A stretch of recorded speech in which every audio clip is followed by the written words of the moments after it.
Class கேட்டாங்க. இப்பயே கொஞ்சம் டைம் இருக்கு. இது சொல்றதுக்கு 5 நிமிஷம் தான் தேவை நமக்கு. வேற எதுவுமே தேவையில்ல. அதான் சொல்லிடலான்னு பார்த்தேன். சொல்லுங்க சொல்லுங்க. ஃபஸ்ட்டு விஷயம் இதில் என்னென்ன எலமெண்ட்ஸ் இருக்குன்னு பார்த்துக்கோங்க. ஒரு L2 பாக்ஸ் இருக்கும். அந்த L2 பாக்ஸ் ரெட் கலரில் வரும். என்னோட ஸ்க்ரீனில் தான் ரெட் கலரில் இருக்கும். உங்ககிட்ட கிரேயில் மட்டும்தான் இருக்கும். ஆனால் அதில் நீங்கள் ஐடென்டிஃபை பண்ண வேண்டியது ப்ளூ லைன் ஒன்று இருக்கும்னு நினைக்கிறேன் அதில். ஆமாம், ப்ளூ லைன் இருக்குது.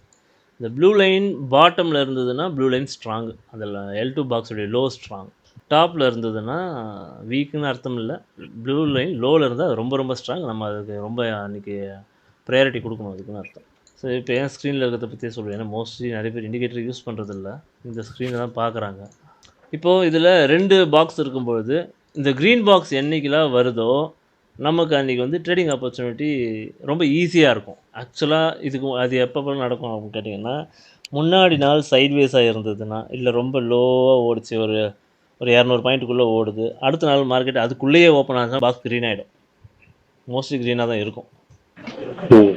ரொம்ப ரேர் தான் கிரேவாக மாறுறது. அப்படியே கிரேவாக மாறுற அன்னைக்கு கிரே பாக்ஸ் ரொம்ப நேரோவாக இருக்கும். அது இப்படி தான் இருக்கும். இது மாறி இருக்காது. இன்றைக்கி பாருங்கள், அதுக்குள்ளேயே ஓப்பன் ஆச்சு, கிரேயில் வந்த பாக்ஸ் நேரோவாகிடும். இது இப்படி தான் நடக்கும். மோஸ்ட் ஆஃப் த டைம் இப்படி தான் இருக்கும். 90% இப்படி தான் இருக்கும். ரொம்ப ரேர் தான் க்ரீனாக இருக்கும்போதும் வந்து நேரோவாக இருக்கும். அப்படி இருந்தாலும் நமக்கு நேரோவாக பாக்ஸ் இருந்ததுன்னா நமக்கு ஈஸி. ஏதோ ஒரு பக்கம் மார்க்கெட்டு 2 ஆப்ஷனில் ஒரு ஆப்ஷன் ஏதோ ஒரு பக்கம் போயிடும். நம்ம எந்த பக்கம் ஆப்ஷன் மேலே இருக்கோ அதுதான் பை ஆகும், எந்த பக்கம் கீழே இருக்கோ அது செல் ஆகும். அது எக்ஸிட்டு கீழே ஓப்பனிங்லேயே ஃபஸ்ட்டு கேண்ட்லேயே வந்துட்டான் நேராக அப்படின்னா, இந்த மாதிரி நேற்று நடந்து பாருங்கள். ஃபஸ்ட்டு கேண்ட்லேயே எங்கேருந்து வந்தது, எக்ஸிட்டு கிட்ட வந்துட்டுருக்கும். அந்த மாதிரி வந்ததுன்னா L2 உடைய டாப் டார்கெட். ஆனால் நம்ம நல்லா நோட் பண்ணிக்கணும், பாக்ஸ் வந்து க்ரீனாக இருந்ததுன்னா லோ ஸ்ட்ராங்கு. ஸோ அது லோ ஸ்ட்ராங்குன்ற போது அதை உடச்சிட்டு போகிறதும் கஷ்டம் தான். அப்போது இந்த இடத்துலேயே ஒரு பார்ஷலும் நம்ம பண்ணிக்கணும். மியூட் பண்ணிவிடுங்க, சவுண்டாக இருக்குது பாருங்கள். லோ ஸ்ட்ராங்குன்றதுனால அங்கே ஒரு பார்ஷல் பண்ணிக்கிறோம். மிடிலும் ஹையோ போனதுக்கப்புறமா ரிவர்சல் ட்ரேட் கிடைக்குதான்னு பார்க்கலாம். அதுவும் டைம் இருக்கணும். ஒரு 12 o'clockக்குள்ளவே அதுக்கு முன்னாடி ரீச் ஆகிடணும் அந்த இடத்துல, 11 o'clockலாம். அதுக்கப்புறம் அங்கே ரிவர்சல் ட்ரேட் கிடைக்குதான்னு பார்க்கணும். இப்போ இது ஏன் இவ்வளோ தள்ளி போயிருக்குன்னா, நமக்கு வந்து கால் ஆப்ஷனில் தள்ளி எடுத்திருக்கோம். ஓடிஎம் நேற்று வந்து 24,000 தானே காலில் வந்திருக்கும். அந்த ஸ்ட்ரைக் எடுத்து பார்த்தீங்கன்னா அது எங்கே போயிருக்குன்னு பார்க்கலாம். டாப் டார்கெட் சொன்னோம் இல்லையா, டாப் வரைக்கும் போயிடும். சரி, இது ரொம்ப முக்கியமான பேசிக்காக சில விஷயம் சொல்லியாச்சு. ஓப்பனிங்கே எக்ஸிட் கிட்ட போயிடுச்சு மார்க்கெட் அப்படின்னா, ஆப்போசிட்டு L2க்குள்ளே என்ட்ரு ஆகலை அப்படின்னா நமக்கு என்ன ஆகும், இறங்க ஆரம்பிச்சிடும். அது எக்ஸிட் இருந்து மேலே போகிறது டாப் வரைக்கும் போகும். இன்னொரு செட்டப் இருக்குது. என்னென்னா, பாக்ஸ் க்ரீனில் இருக்கோ கிரேயில் இருக்கோ, அது எப்படி இருந்தாலும் சரி, மோஸ்ட்லி க்ரீனில் இருக்கிறது தான் அந்த மாதிரி நடக்கும் மோஸ்ட் ஆஃப் த டே. ஒரு ஆப்ஷன் பாக்ஸுக்குள்ளேயே எங்கேயோ மிடில்லையோ இல்லை எங்கேயோ ஒன்று ஓப்பன் ஆகிருக்கும், வந்து இந்த இடத்துல நிற்கும். இன்னொரு ஆப்ஷன் இந்த பக்கம் எக்ஸிட்டில் ஓப்பன் ஆகிருக்கும், அது கரெக்டாக போய் இங்கே நிற்கும். அது இங்கேருந்து மேலே ஓடும், இது இங்கேருந்து கீழே ஓடும். செல் பண்ணுறவங்க இங்கே செல் பண்ணிக்கலாம், ஆப்ஷன் பை பண்ணுறவங்க இங்கே பை பண்ணிக்கலாம். ஈஸியாக பார்த்து கூட எடுத்துக்கலாம்.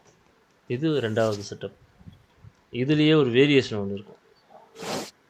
அது என்ன வேரியேஷன் பார்த்தீங்கன்னா, ஒரு ஆப்ஷன் இங்கே ஓப்பன் ஆகி இங்கே வந்திருக்கும், இன்னொரு ஆப்ஷன் ஓப்பன் ஆகிட்டு உள்ளே வந்திருக்கும், ஒரு கேண்டில் உள்ளே கூட வந்து க்ளோஸ் ஆகிருக்கும். இப்போ நமக்கு கன்ஃபியூஷன், இது இங்கேருந்து சப்போர்ட் எடுத்துகிட்டு மேலே போதா, இது இப்படி உடச்சிட்டு இங்கே ரெசிஸ்டன்ஸ் எடுத்துகிட்டு கீழே போதான்னு ஒரு கன்ஃபியூஷன் இருக்கும் நமக்கு. அந்த டைமில் தான் நம்ம இந்த இடத்துல வர இந்த லைனை எடுத்துக்கிறோம். ஓடி ஆரோ ஓடி சப்போர்ட்டோ ஏதோ ஒன்று இங்கே குறுக்க இருக்கும். கரெக்டாக உள்ளே வந்தாலும் அந்த லைன் அக்செப்ட் பண்ணாமல் கீழே தள்ளி விட்டுருச்சின்னு வைங்க, திரும்ப வெளியே வந்து ரீடெஸ்ட் எடுத்துரும். அந்த டைம் நம்ம இங்கே பை எடுத்துட வேண்டியதான். அந்த ரீடெஸ்ட் எடுக்க வேண்டிய டைமில் இங்கே நம்ம பை எடுத்துருவோம். பை எடுத்துகிட்டு இது எக்ஸிட்டை தாண்டி போகும், எக்ஸிட்டை தாண்டி போயிட்டு திரும்ப ரீடெஸ்ட் எடுக்கும். அப்பயும் நம்ம பொசிஷன் ஆவரேஜ் பண்ணுறது தான் பண்ணிக்கலாம். சரிங்களா, இது எக்ஸிட்டை தாண்டும் போது இது ஒரு வேளை மிடில் தாண்டி கூட போயிருக்கலாம். மிடில் ரீடெஸ்ட் எடுத்துகிட்டு போவோம், அந்த மாதிரி டைம் மேட்ச் ஆகும். மிடில் தாண்டும் போது உங்களுக்கு எக்ஸிட் 2வே தாண்டி இருக்கும். ஆக்சுவலாக எக்ஸிட் 2வில் எடுக்கும்போது மிடில் தாண்டி இருக்கும். இதையும் ஞாபகம் வச்சுங்க. ரெண்டுத்தில் ஏதோ ஒரு எக்ஸிட்டுக்கு கூட மிடில் மேட்ச் ஆகும். பாக்ஸ் க்ரீனில் இருக்கிறதுனால மிடில் வீக்கு, ஸோ அது ஈஸியாக உடச்சிட்டு டாப் வரைக்கும் போகும். பாக்ஸ் க்ரீனாக இருந்தால் லோ ஸ்ட்ராங்கு, மிடில் வீக்கு, ஞாபகம் இருக்கட்டும். இது புரிஞ்சுது? இவ்வளோ தாங்க செட்டப், வேறு எதுவுமே இல்லைங்க இதில். சார் நான் எல்லா டைமும் என்ன கிளாஸ் எடுத்துட்டு இருக்கீங்க, நான் வர பார்க்கலையே. நான் எவ்வளோ நேரம் கூப்பிட்டு இருந்தேன், கூப்பிட்டு இருந்தேன் சார், நானும் கவனிக்கவே இல்லை. ரெக்கார்டிங் போட்டேன், இதை மட்டும் கட் பண்ணி நீங்கள் அப்லோட் பண்ணிடுறேன் இப்போ. சரி, ஓகே ஓகே சார். இதெல்லாம் ஏற்கனவே சொல்லியிருப்பீங்கன்னு நினைக்கிறேன். டெய்லி சொன்னதாங்க நானும் அதே தான். எனக்கு அப்படியே மனப்பாடமா பாட்டு பாடுற மாதிரி வந்துட்டு இருக்கு வாயில ஈஸியா. Okay sir. சரி, இது தாண்டி இன்னொரு செட்டப் எப்படின்னா, TP1 ஓப்பனிங்கே TP1க்கு மேல இருந்து உள்ள வந்து இப்படி என்டர் ஆயிடுச்சுன்னா கூட ஆப்போசிட்ல எக்ஸிட்ல இருந்து பவுன்ஸ் ஆகும். அப்போ எக்ஸிட் 2க்கும் போல எக்ஸிட்டுக்கும் கீழே போகல அப்படின்னா இது பொறுமையாக வந்து இங்கே தொடும்போது இந்த இடத்துல இது கீழே இறங்கும்போது இது மேலே வரும் இல்லையா, இந்த ஆப்ஷன் எப்போ L2 பாக்ஸை டேப் பண்ணுதோ அப்போ இங்கே பொசிஷன் கட் பண்ணிக்கிறது நல்லது. பையிங்கில் இருக்க பொசிஷனை கட் பண்ணிக்கணும். இது ஒரு செட்டப். இவ்வளோதான் இப்போ சார் இப்போ அப்படி இருக்கா? இல்லை இது உடச்சிட்டு L2 TP2 போ இடம் இருக்குன்னு சொன்னேனே நான் தான். அதான் சார் கால்ல இந்த இடத்துக்கு வந்துட்டு மறுபடியும் பவுன்ஸ்ல ஆகி மேல போகும்னு சொல்ல வரேன். இங்க இருந்து தானே டைம் இருந்ததுன்னா அதுவும் நடக்கும். கொஞ்ச நேரத்துல காலையிலேயே வந்துடுச்சுன்னு வைங்க, இங்க இருந்து திரும்ப எடுத்து திரும்ப போவான் மேல TP2க்கு கூட சில டைம் போயிடும். இதே தான் எக்ஸிட்டுக்கு எப்படி காலையில கீழே வந்த உடனே டைம் இருக்குதோ அதே டைம் இருந்துச்சுன்னா மேலே போகுமோ அதே தான் மேலேயும். மேல இருந்து கீழே வந்ததுன்னா டைம் இருந்ததுன்னா உடனே மேலே போயிடும். இதுவும் நடக்கும். மொத்தமே இவ்வளவுதான் மார்க்கெட். இதை தாண்டி எதுவுமே நடக்காது. இதை தாண்டி ஒரு விஷயம் நடக்கும், கேப் அப் கேப் டவுன். அதுக்கு நம்ம என்ன பண்ணோம் நமக்கே தெரியும், அது பிரச்சனை இல்லை. ஏன்னா இது எங்கே தான் போனாலும் எக்ஸிட்டுக்கு வெளியே போயிடும். அப்போ எக்ஸிட்டை டேப் பண்ணும்போது நமக்கு இங்கேருந்து என்ட்ரி TP1 ஹிட் ஆகிடுச்சு எங்கே போகும்னு கேட்டிங்கன்னா அந்த டைமில் நான் டார்கெட் கொடுத்துருவேன். இதில் மோட் அட்ஜஸ்ட் பண்ணி டார்கெட் எடுத்துக்க முடியும். ஹை மோட் வச்சுட்டு டார்கெட் எடுத்துக்க முடியும், புது டார்கெட்டை. பிரச்சனை இல்லை. அந்த டைமில் நான் சப்போர்ட் பண்ணுவேன். ஃப்யூச்சரில் அதையுமே கையில் கொடுத்துருவேன். எல்லாம் ரெடி ஆகிட்டாங்க இருக்கவங்க அப்படின்னா அந்த மோட்லேயே அதையும் நம்ம இண்டிகேட்டரில் ஆட் பண்ணிவிட்டு தனியாகவே கொடுத்துடலாம். கொஞ்சம் கொஞ்சமாக பழைய செட்டப்பெல்லாம் அப்படியே மறந்து இது கூடவே ட்ராவல் பண்ணுறாங்க இருக்காங்க. நிறைய பேர் ஃபுல்லாகவே இதுதான் ஃபாலோ பண்ணுறாங்க. அந்த போது நம்ம அந்த செட்டப்பை ஆட் பண்ணிடலாம்.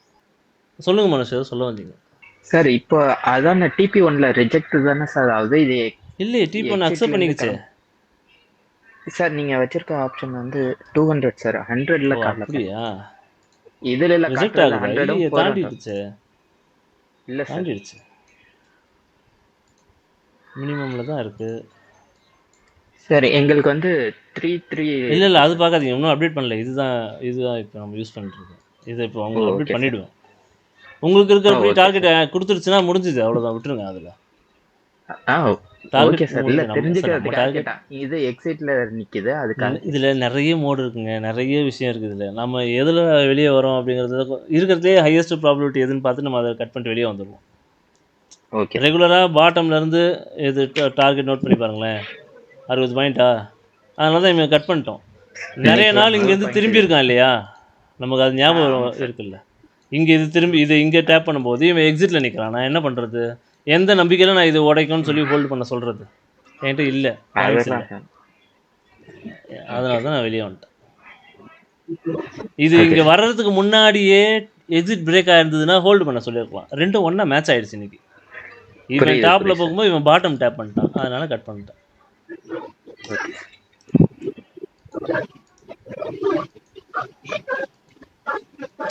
சார் இப்போ இந்த மோட் சேஞ்ச் பண்ணீங்கல்ல, அந்த மினிமம் மேக்ஸிமம் அது வந்து எப்போ இது பண்ணணும்? எப்பவுமே பண்ண தேவைப்படாது. எக்ஸ்பைரி டே அன்னைக்கு மட்டும் ஹையில் வச்சு பண்ணால் போதும். எக்ஸ்பைரியில் மட்டும் பண்ணால் போதும். எக்ஸ்பைரியில் மட்டும் ஹையில் வச்சு பண்ணால் போதும். இன்னொரு விஷயம், எப்போ வந்து TP1 ஓப்பனிங்லேயே TP1 வந்து அடிக்கிறான், மார்க்கெட் ஃபர்ஸ்ட் கேண்டில்லேயே அடிக்கிறானோ அன்னைக்கு ஹை வச்சுக்கணும். ஓகே, இது சொன்னீங்க. ஆமாம், நம்மளால எதுவுமே பண்ண முடியாத ஒரு சுச்சுவேஷனில் ஹை வச்சுக்கணும். Okay sir. ஆன்சர் அடுத்து என்ன நடக்க போகுதுன்னு தெரியல, மோட் சேஞ்ச் பண்ணி பார்க்கணும், அவ்வளோதான். ஏதாவது ஒரு மோடில் ஏதாவது ஒன்று கிடைக்கும், நமக்கு என்ட்ரி கிடைக்கும். Okay sir. இவ்வளோதாங்க. இது செட்டப்பே மொத்தமே இவ்வளோதாங்க. இது திரும்ப பார்த்தா உங்களுக்கு புரிஞ்சிடும் டெய்லி நடக்கிறது என்ன நடக்குது, இன்றைக்கி எந்த செட்டப்பில் எந்த காம்பினேஷன் 2 காம்பினேஷன் மேட்ச் ஆகிருக்குன்னு பார்த்தோம்னா அது உங்களுக்கு புரிய ஆரம்பிச்சிடும். ஒரு 2 வாரத்தில் எல்லா காம்பினேஷனும் கிடச்சிடும். 2 வார ட்ரேடிங்கில் அதில் அதிகமாக கிடைக்கிறது இந்த க்ரீன் பாக்ஸ் கூட பாட்டமில் ஒன்று போகும், ஒன்று வெளியே போகும். இதுதான் அதிகமாக கிடைக்கும் நமக்கு. இதுதான் எப்போவுமே கிடைக்கிற செட்டப். இது ஜாக்பாட் செட்டப் கூட இன்றைக்கி நல்ல வேலை மிஸ் பண்ணியிருப்போம். கரெக்டாக ஒருத்தர் ஞாபகப்படுத்தினார், பிடிச்சிட்டோம். சார் இது ரெக்கார்டிங் அனுப்பி விடுங்க சார். இதோ இப்போ உடனே அப்லோட் பண்ணிடுங்க சார். இது நீங்கள் இந்த க்ரீன் பாக்ஸ் வந்து உங்களுக்கு மட்டும்தான் வருமா சார்? ஆமாம், உங்களுக்கு வந்து பார்த்தீங்கன்னா கிரேல தான் இருக்கும் பாக்ஸ். ஆனால் ஒரே ஒரு ஹிண்ட் உங்ககிட்டயும் இருக்குது, ப்ளூ லைன் பாட்டமில் இருக்கும். அன்றைக்கி வந்து க்ரீன், ப்ளூ லைன் டாப்பில் இருந்ததுன்னா கிரேவாக இருக்கும். எந்தில் இல்லை உங்களுக்கு ஓகே கிரே பாக்ஸ்லேயே பழகிட்டு இருப்பாங்களே, ஏன்னா நடுவில் அந்த மார்க்கெட் வார் சுச்சுவேஷனில் நிறைய இண்டிகேட்டரில் அப்டேட் பண்ணிட்டு இருந்தப்போ நிறைய பேர் கோவம் வந்துடுச்சு என் மேலே. Daily okay. எதாவது அப்டேட் பண்ணிட்டே இருக்கிறான் அப்படின்ட்டு. அதனால தான் இந்த டைம் அப்டேட் பண்ணவே பயந்துட்டு நான் அப்படியே விட்டேன். ஓ சார் அப்புறம் இது கூட ஆட் பண்றீங்கல்ல இந்த சார், இந்த ஷேடோ அப்டேட் கேண்டில் கொடுத்துருங்க சார். இது கொடுத்துட்டுமா? கொடுங்க சரி. சார். நல்லா சார் இருக்குல்ல? ஷேடோ கேண்டில் வந்து ஆட் பண்றேன்னு சொல்லியிருந்தீங்களா சார் ஒரு தடவை? எதில் எலைட் இதில் எட்ஜ்லைன் இல்லையா? இதுலயே எட்ஜ் லைன்லயே ஆட் இல்லை ஆட் பண்ணிட்டேன், நான் மட்டும் வச்சுட்டு இருக்கேன். நான் ஒரு லோ ப்ரீமியம் எடுத்து ட்ரேட் பண்ணுறேன் அப்படின்னா அதுக்கு வந்து நான் அதுக்கும் இதை நான் யூஸ் பண்ணிக்க முடியும். இந்த லோ ப்ரீமியமில் நமக்கு என்ட்ரி இங்கே தான் வருது, இந்த கேண்டில் தான் என்ட்ரி வருது. ஸோ ப்ரீமியம் தள்ளி போக என்ட்ரியும் லேட் ஆகும். ரொம்ப லோ ப்ரீமியம் போக வேணாம். என்ன கேட்டால் ஏடிஎம் எப்படி பார்க்குறதுன்னு சொல்லி கொடுத்துருக்கேன். ஏடிஎம் எப்படி பார்க்கணும்னா காலையில் மார்க்கெட் எங்கே ஓப்பன் ஆகுதோ அதோடைய ரவுண்ட் ப்ரைஸை ஏடிஎம்மாக பண்ணிக்கோங்க. இன்றைக்கி எங்கே ஓப்பன் ஆகிருக்கு? 24,097. ஸோ 2400 நான் என்ன பண்ணிட்டேன், ஏடிஎம்மை வச்சு நம்ம இன்றைக்கி ட்ரேட் எடுத்துட்டோம். நேற்று 24,050 அதை தான் நான் வந்து இதுக்கு யூஸ் பண்ணியிருப்பேன், எக்ஸ்பீரியேட்டர் ஹை மோடுக்கு யூஸ் பண்ணியிருப்பேன். ஏடிஎம்மை எங்கே ஓப்பன் ஆகுதோ அதை ஏடிஎம்மை யூஸ் பண்ணிக்கோங்க போதும், வேறு எதுவும் பெருசாக இல்லை கால்குலேட். இங்கே பாருங்கள் 23,945, அப்போ 950 வச்சுக்கலாம். அந்த மாதிரி எங்கே ஓப்பன் ஆகுதோ அதை வச்சுக்கோங்க. இதில் 50 ஸ்ட்ரைக் ப்ரைஸ் எல்லாமே ஒர்க் ஆகும். 100 ரவுண்ட் நம்பரில் மட்டும்தான் பார்க்கணுன்ற அவசியம் இல்லை, எல்லா ஸ்ட்ரைக் ப்ரைஸுக்கும் இது ஒர்க் ஆகும். கான்செப்ட் மட்டும் இதே தான். இந்த சொன்ன கான்செப்ட் எங்கே ஸ்ட்ரைக் ப்ரைஸ் ஒர்க் ஆகும்னா இந்த ஸ்ட்ரைக் ப்ரைஸ்க்கு மட்டும்தான் ஒர்க் ஆகும். எங்கே ஓப்பன் ஆகுதோ அதுக்கு மட்டும் எக்ஸாக்டாக மேட்ச் ஆகும். அதனால் அதை மட்டும் கரெக்டாக அந்த ஸ்ட்ரைக் யூஸ் பண்ண பாருங்கள் முடிஞ்ச வரைக்கும். ப்ரீமியம் அதிகமாக இருந்தாலும் பரவாயில்ல, கம்மியாக இருந்தாலும் பரவாயில்ல, அந்த ஸ்ட்ரைக்கை யூஸ் பண்ணுங்க. ஏன்னா நம்ம சொன்னது எல்லாமே ஒரு பக்கம் வந்து L2 பிரேக் அவுட் இங்கே பவுன்ஸ் ஆகுதா, ஆப்போசிட்டில் இப்படி பவுன்ஸ் ஆகுதான்னு பார்க்க சொல்கிறோம். இது ரெண்டுமே இந்த ஸ்ட்ரைக்குக்கு மட்டும்தான் எக்ஸாக்டாக மேட்ச் ஆகும். ஓப்பனிங்கில் இருக்கிறது மட்டும்தான். நாம் பட் அந்த டைமில் இருக்க ஏதோ ஒரு ஸ்ட்ரைக் எடுக்கிறோன்னா இப்படி எக்ஸாக்டாக மேட்ச் ஆகுது, சின்ன சின்ன கேப்ஸ் வரும். நீங்கள் நினச்சிட்டு இருப்பீங்க ஓகே இவ்வளோ தூரம் இருக்குது இன்னும் கீழே வரும்னு நினச்சிட்டு அது இங்கேருந்தே திரும்பி இருக்கும்.